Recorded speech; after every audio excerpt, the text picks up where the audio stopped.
Hello, and welcome to another installment of Comparative Reasoning. I'm your host, Cedric Kennedy, and today I want to make a very short and crazy comparison, and I'm going to use a lot of negative things. And this is human conditioning.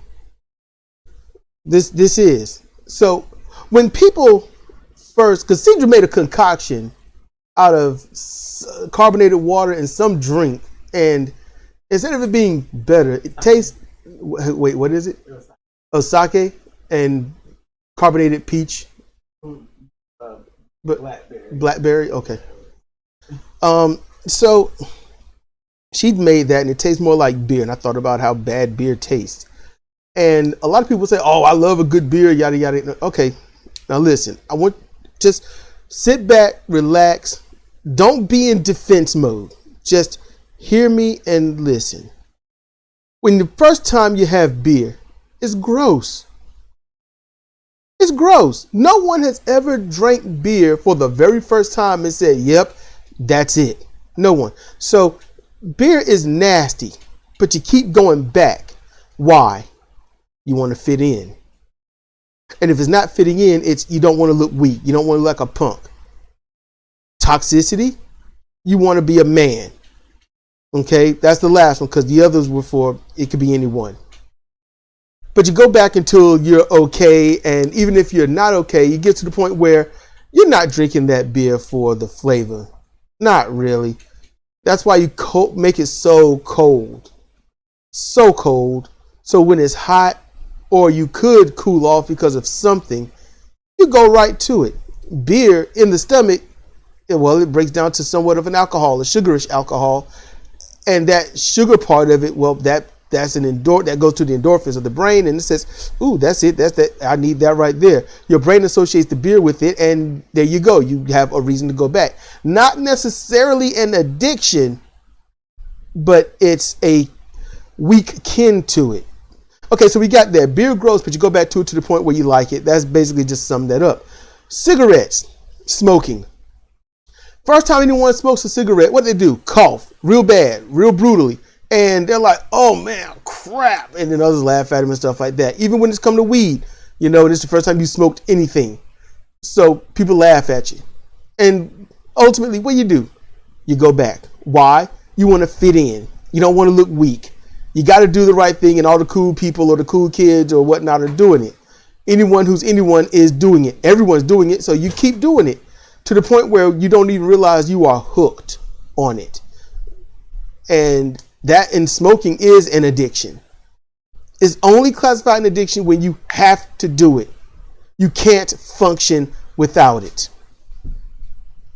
And some people can't function with it. That's why it's called, a functioning drunk or functioning, addict. Still, if it's out of your control and you can't just say nope and go with no problem, if you can't do that, it's an addiction. But they go back. Champagne, not wine, because wines are various. That's legit. Wines are legit. That's cool. But champagnes, first time you have one, it's like, ugh. And you go back. And when we do it for occasions, whatever reason you want to come up with, it's pretty much going to be that reason, and that's it. So you get where you get where I'm coming from, and things that you say that's gross that others are just enjoying, and they say these magical words. It's an acquired taste, meaning an acquired taste means it's nasty, it's gross to you. Not that it is nasty and gross, but to you it's nasty and gross. And the more you eat it, the more you adjust, and then it's really nothing. And then it's like, oh, I like this.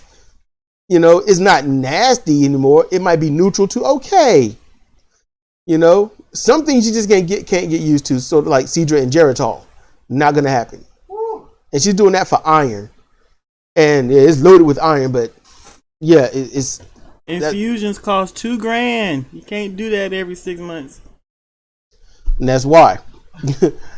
So that's why that is. Now, what's this all leading up to? Simply this.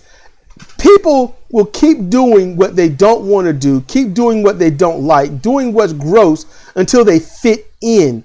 So why can't we find, because Nevada, I'm looking at you, anyone that lives in Nevada, if you live there, you hear this. If you know someone that lives in Nevada, send this to them. Because right now, progressives have taken over Nevada. Progressives have. You are now in the driver's seat. You have no competition. Can you do good for Nevada? No, they aren't the Republicans there and the hardened Democrats. No, they're not going to like anything you do. But just like not liking anything you do, once they've adjusted, they don't want to go back. So make sure everything you do is positive. Make sure they have something positive. Look back and say, wow, this is worth it. Because that's what's important.